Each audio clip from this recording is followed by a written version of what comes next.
जैसे सूर्य को अर्घ देने के लिए जब नारी अगर पुरुष वर्ग सूर्य को अर्घ दे और उसका काम अटक रहा हो तो लक्ष्मी लेने के लिए तो आपको बताया था कि मिर्ची के दाने उसमें डालना है, पर अगर कोई काम अटक रहा उसके लिए कंकु डालकर सूर्य को अर्घ देना चाहिए। बच्चा पढ़ाई के लिए जा रहा हो, परीक्षा में पास होना है, सीए की पढ़ाई बैठ रहा हो या इंजीनियर की पढ़ाई कर रहा हो या कोई सेमेस्टर निकालना हो, नहीं निकल रहा, तो 21 दाने पीले चंदन के करके उसको पानी के कलश में डालकर सूर्य को अर्घ दिलाकर बच्चे को परीक्षा देने भेज दो। जिंदगी में फेल नहीं हो सकता, पास होकर ही आएगा, अच्छे नंबर से होगा।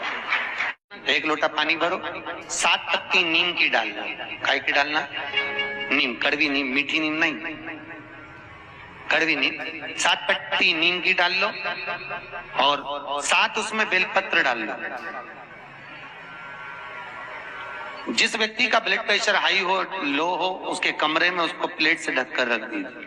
सुबह स्नान कर कर वही व्यक्ति जिसका ब्लड प्रेशर ऊंचा नीचा होता है उसको शिव जी को समर्पित करना। शिव को चढ़ाकर उसी का पानी 7 बार उसी स्थान पर ग्रहण कर लेना। व्यक्ति का ब्लड प्रेशर बराबर हो जाता है। एक दिन नियम से कर रहे हो तो 15 दिन कर लो, उसमें बराबर। फिर कभी जिंदगी में ब्लड प्रेशर की बीमारी चली ही जाती है, कोई दिक्कत नहीं। सूर्य देव को, शिव पंचायत के सूर्य देव को जब हम जल समर्पित करते हैं तब हमारे जीवन का सारा सुख, रोग मुक्ति, और सबसे मूल यही है कि रोग ना रहे शरीर में। और एक बात और कहिए, अगर कोई बड़ी बीमारी है, कोई बात आपको शंकर भगवान से कहना है तो रविवार के दिन जब सूर्य को अर्घ देंगे तो वही कलश रख देंगे अर्घ दिया हुआ, फिर उसको आपको धोना नहीं है। दूसरे दिन सोमवार का दिन पड़ेगा, फिर जल भर लो उसी कलश में, सूर्य नारायण को अर्घ देकर वही कलश से वापिस जल भरकर शंकर जी के मंदिर में ले जाकर जल को चढ़ाना प्रारंभ कर दीजिए। आपको स्वयं बड़ी रोग, बड़ी बीमारी में भी आराम लगना प्रारंभ हो जाएगा। आप कहो शंकर भगवान को सूर्य अस्त के बाद जल नहीं चढ़ाया जाता मंदिर के अंदर। हाँ, कोई विशेष उत्सव हो, शिवरात्रि हो, कोई तिथि अच्छी हो, वो आप एक अभिषेक कर दें, वो बात की बात है, पर शंकर को शाम सूर्यास्त के पहले। इसलिए आज भी नियम है, मुर्दे का अंतिम संस्कार यदि होता है तो सूर्य के प्रकाश में होता है। पर आप उलझन में फंसे, जिस समय पर आपका विवेक काम ना करे, जिस समय आपको लगे कि मैं बहुत बड़ी उलझन में फंस गया हूं, अब मेरे पास में निर्णय नहीं हो पा रहा, उस समय पर थोड़ी देर शंकर भगवान के मंदिर में जाकर बैठना, और अगर मंदिर ना जा सको तो अपने घर में बैठना और श्री शिवाय नमस्तुभ्यम का उच्चारण करना, नमः शिवाय का उच्चारण करना, ओम नाद करना और ओम नमः शिवाय का उच्चारण करना। थोड़ी देर गहरी सांस लेकर ओम नमः शिवाय का उच्चारण करना जब प्रारंभ करेंगे, नेत्र बंद रहेंगे, भुकुटी तनी रहेगी, उस समय पर शिव स्वयं तुम्हारी बुद्धि में आकर विराजमान हो जाएगा। स्वयं तकलीफ आए, कष्ट आए, परेशानी आए, थोड़ा सा भी जीवन में अगर लग रहा है कि हमारी कष्ट की जिंदगी चल रही है, हमारे परेशानी का जीवन चल रहा है, उस समय पर शिव नाम लेना प्रारंभ कर दो, श्री शिवाय नमस्तुभ्यम कहना प्रारंभ कर दो। धीरे धीरे उसका नाम उच्चारण करना प्रारंभ कर दो। घर के दरवाजे पर श्री शिवाय नमस्तुभ्यम लिख दो, गाड़ी पर, बंगले पर, दुकान पर, जायदाद पर उसका नाम लिख दो कि अब हमारे बस का नहीं है, लोग हमको तकलीफ दे रहे हैं, कष्ट दे रहे हैं, अब दुनिया हमारे से नफरत कर रही है, पर मेरे बाबा तू मुझे निभा लेना। पूरी जमीन, जायदाद, मकान, गाड़ी, खुद सब कर श्री शिवाय नमस्तुभ्यम लिख दो, उसके सुप्रत कर दो। एक बहन ने एक पत्र लिखा था कल कि रुद्राक्ष क्यों पहना जाता है, तुलसी की माला क्यों पहनी जाती है, रुद्राक्ष पहनने का कारण क्या है, तुलसी की माला पहनने का कारण क्या है, क्यों रुद्राक्ष पहना जाए, क्यों तुलसी की माला पहनी जाए, उसका कारण क्या है। हम आपसे पूछते हैं, सब बोलना, एक कटोरी में शक्कर ले लो, ठीक है, उसमें तुलसी का थोड़ा सा दल डाल दो, क्या बन गया, जम के बोलो, प्रसाद बन गया। भोजन है, भोजन की थाली में जब तक तुलसी का दल नहीं डाला तब तक वो प्रसाद नहीं हुआ। तुलसी का एक पत्ता, थोड़ा सा दल भोजन की थाली में डल गया, क्या बन गया? प्रसाद। इतना बड़ा भगोना भरकर नुक्ति बनी है, सेव बना है, प्रसाद बना है, उसमें थोड़ा सा तुलसी का दल डाल दो, क्या बन गया? प्रसाद बन गया। अब शिव का प्रसाद कैसे बनता है? तो कहा भगवान के प्रसाद में जो सामग्री हो उसमें बेलपत्री डाल दीजिए, रुद्राक्ष का भाग उसके अंतर्गत, अर्थात भगवान शंकर स्वयं मां महागौरी से कहते हैं, हे महागौरी, हे गौरी, हे महागौरी। जैसे तुलसी भोजन में डालने पर प्रसाद बन जाती है, उसी तरह संसार का मनुष्य जब किसी रुद्राक्ष को अपने गले में धारण करता है तो वो मेरे लिए प्रसाद बन जाता है, मेरा अपना बन जाता है। उसको मैं स्वीकार कर लेता हूं, वो मेरा अपना है। अब प्रसाद को आप लोग नाली में फेंकते हो क्या? प्रसाद को आप गटर में फेंकते हो क्या? प्रसाद को आप कहीं गलत जगह डालते हो क्या? नहीं, क्योंकि वो प्रसाद बन गया। गले में अगर रुद्राक्ष की माला आ गई, एक रुद्राक्ष तुम्हारे गले में लाल धागे में पड़ा हुआ है, तुलसी की माला तुम्हारे गले में पड़ी हुई है, आप भगवान का प्रसाद हो। अगर चलते फिरते मौत का किसका ठिकाना, मृत्यु का किसको भरोसा, कब प्राण छूट जाए। अगर हमारे गले में रुद्राक्ष पड़ा है, तुलसी की माला पड़ी है और हमारे प्राण छूट भी गए तो हम वो प्रसाद हैं कि हमें नरक में नहीं पटका जाएगा, गलत जगह पर नहीं पटका जाएगा, हमको श्रेष्ठ जगह पर रखा जाएगा। प्रसाद को नाली में नहीं डालते, प्रसाद को गटर में नहीं डालते। रुद्राक्ष पहनने वाला, तुलसी की माला धारण करने वाले को गलत जगह पर नहीं भेजा जाता, गलत जगह पर।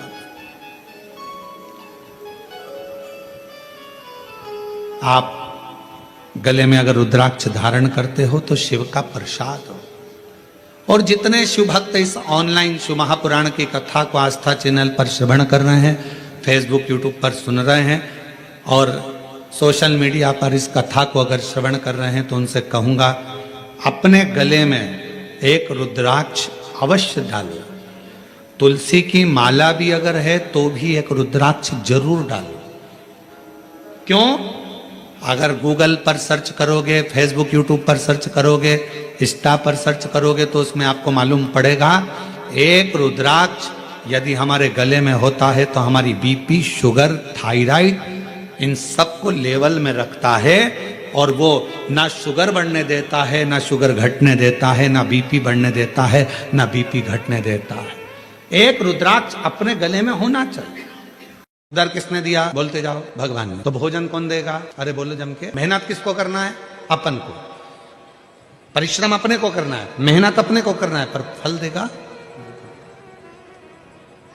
और इसका एक प्रसंग है, ये बक्सा चल रहा है,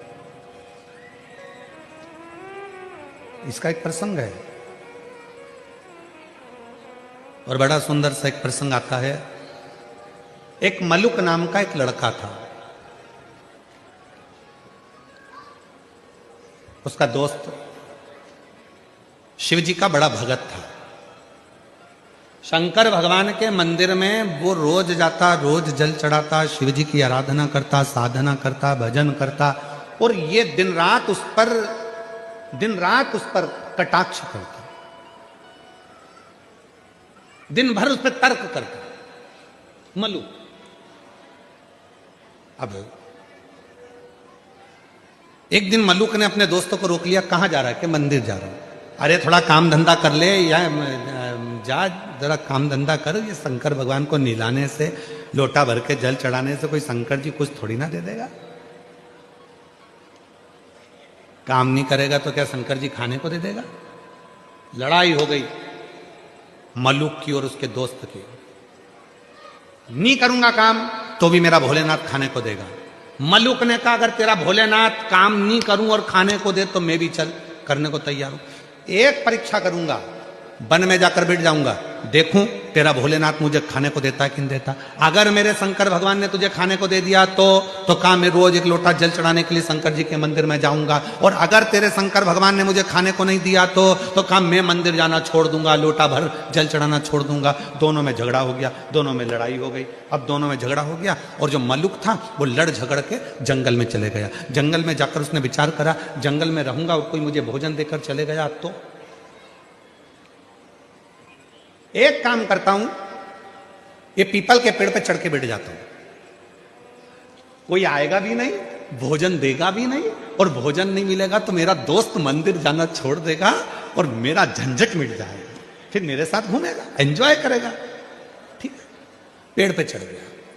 इसका दोस्त गया शंकर जी के मंदिर में जल चढ़ाकर बोला, भोले बाबा वो मलुक गया है, उसमें अक्ल नहीं है, परीक्षा लेने गया है आपकी कि भोलेनाथ खाने को देगा क्या।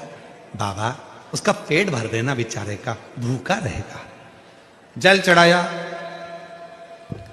और जैसे ही जल चढ़ाया शंकर भगवान को और दोस्त घर पर आया, आने के बाद तुरंत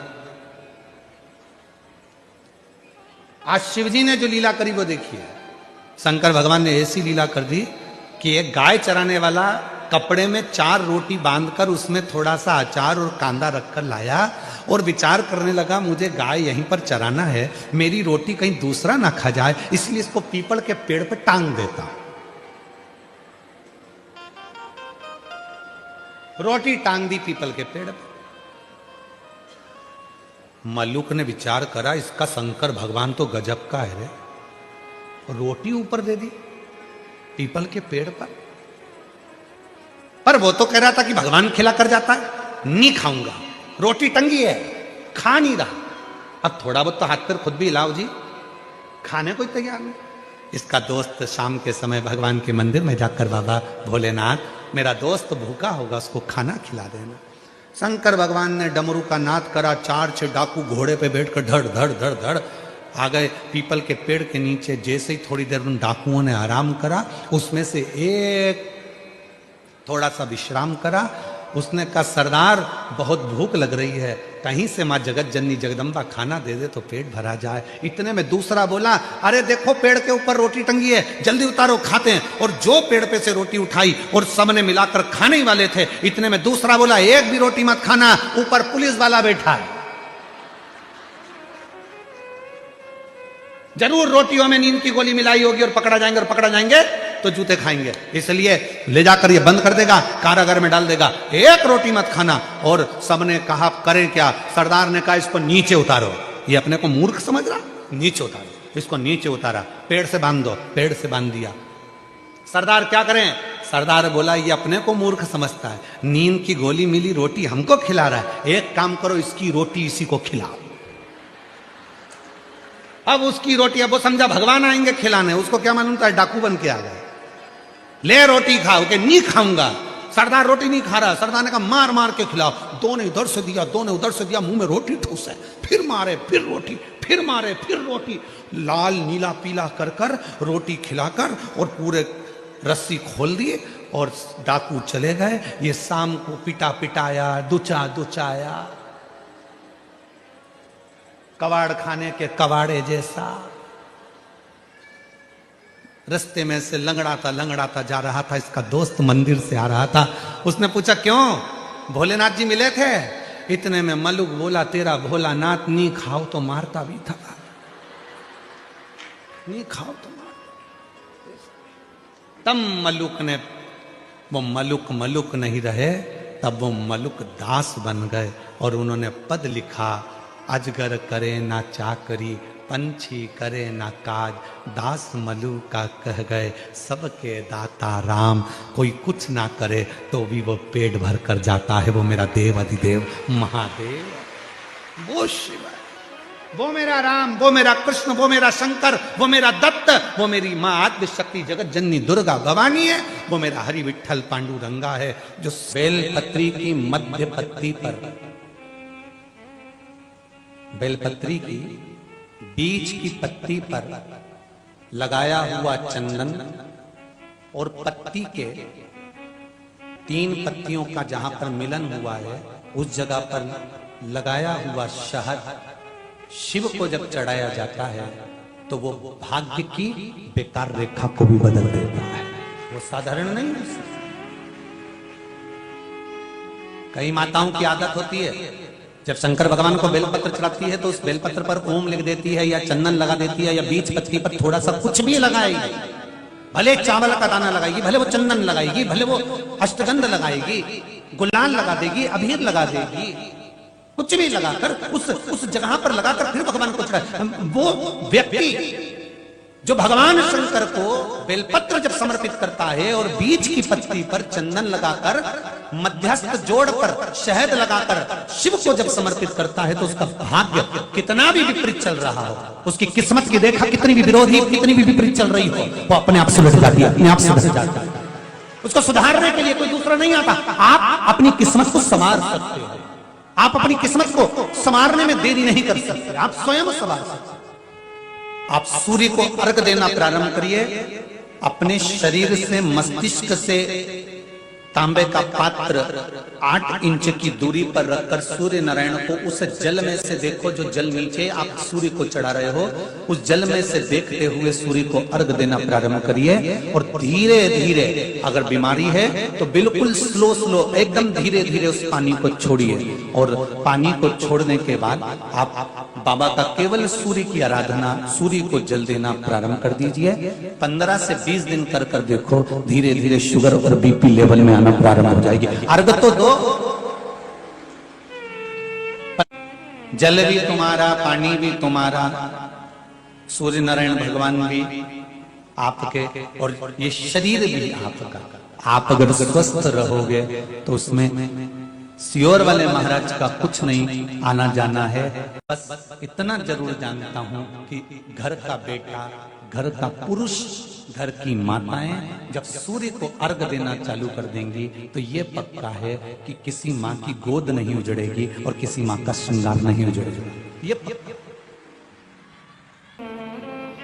बीमारी है, तकलीफ है, बच्चा चिड़चिड़ा हो गया, माइंड काम नहीं कर रहा है, शरीर में रोग भरते चले जा रहा है, कटोरी में जल ले लो, पात्र में जल ले लो और पंचाक्षर मंत्र नमः शिवाय या षडाक्षर मंत्र ओम नमः शिवाय या श्री शिवाय नमस्तुभ्यम, जितनी देर आप जप करें उतनी। शंकर भगवान को अगर आप 1 लोटा जल दे रहे हो तो प्रेम में दे रहे हो, शंकर भगवान को बेलपत्र दे रहे हो तो प्रेम में दे रहे हो, शंकर भगवान को अगर धतूरा दे रहे हो तो प्रेम में दे रहे हो, शंकर भगवान को अगर भस्म दे रहे हो तो प्रेम में दे रहे हो, भगवान शंकर को अगर दीपक लगा रहे हो तो प्रेम में लगा रहे हो, भगवान शंकर को यदि कुछ दे रहे हो तो प्रेम में दे रहे हो।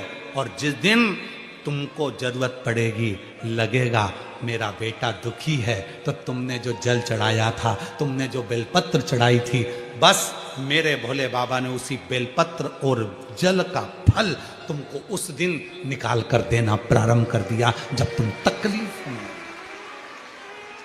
जब तुम कष्ट में आए, जब तुम दुखी थे, तुम परेशान। शिव महापुराण की कथा कहती है, भगवान शंकर का चरित्र कहता है, शिव तत्व कहता है, अपनी वाणी की श्रेष्ठता।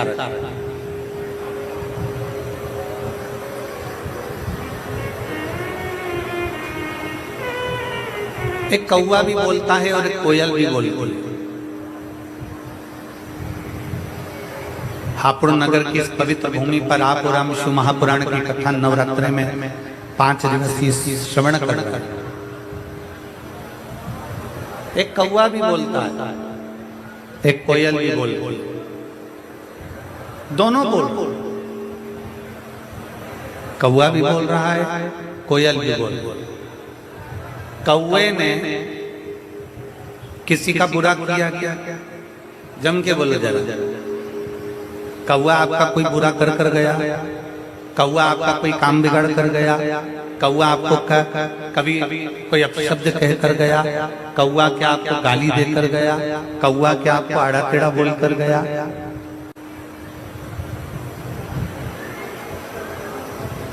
कौवा और कोयल दोनों बोल, शांति रखो। कौवा और कोयल दोनों बोल। कौवा तुमसे कुछ बोला क्या? नहीं। कौआ तुमसे अपशब्द बोला, कौआ आपको ताने दिया, कौआ आपको गाली दिया, कौआ आपको आड़ा टेढ़ा बोला, कौआ यदि आपको अपशब्द बोला हो तो बताओ, कौआ किसी का बुरा नहीं करा तो भी कौआ बुरा की बुराई है। कितने लोग हैं जो कौए को पालते हैं? बोलो रे हापुड़ वाले, कौआ पालते हो क्या? नहीं। कोई हमसे पूछे तो हम भी कह देंगे कौआ क्या पालना। कौआ किसी का बुरा नहीं करा तो भी कौआ बुरा की बुराई है। और कोयल किसी का भला नहीं करी है। कोयल ने किसी को 2 रोटी लाकर नहीं दी, कोयल ने कभी किसी के लिए अच्छा नहीं करा, कोयल कभी तुम्हारे दरवाजे पर आकर अच्छा नहीं करी, कोयल ने तुम्हारे घर में झाड़ू पोछा नहीं लगाया, कोयल ने तुम्हारे लिए पानी नहीं भरा, कोयल ने तुम्हारे लिए कोई अच्छा काम नहीं करा, तो भी कोयल लोगों को अच्छी लगती है। कौआ बुरा लग रहा है, कोयल अच्छी लग रही है। कारण क्या? कौए ने तुम्हारा बुरा नहीं करा तो भी वो बुरा है, कोयल ने तुम्हारा अच्छा नहीं करा तो भी वो अच्छी है। उसका केवल एक कारण है, केवल एक कारण, वो है कौए की वाणी और वो है कोयल की वाणी। कौआ जो बोलता है वो लोगों को अच्छा नहीं लगता और कोयल जो बोलती है वो लोगों को अच्छी लगती है। कोयल जो बोलती है वो दुनिया के लोगों को श्रेष्ठ लगता है। कोयल जो बोलती है वो दुनिया के लोगों को अच्छा लगता है। शिव महापुराण की कथा कहती है, भगवान शंकर का चरित्र कहता है कि जिंदगी में, जीवन में बहुत सारे मोड़ आएंगे, बहुत तकलीफें भी आएंगी, बहुत दुख भी आएगा, बहुत परेशानियां भी आएंगी, सुख का दिन भी आएगा, दुख का दिन भी आएगा। संपूर्ण जीवन में कहीं ना कहीं कष्ट, कहीं ना कहीं परेशानियां, कहीं ना कहीं तकलीफें, कहीं ना कहीं दुख, ये चलता रहेगा। पर शिव महापुराण की कथा कहती है जीवन में कितना भी कष्ट हो,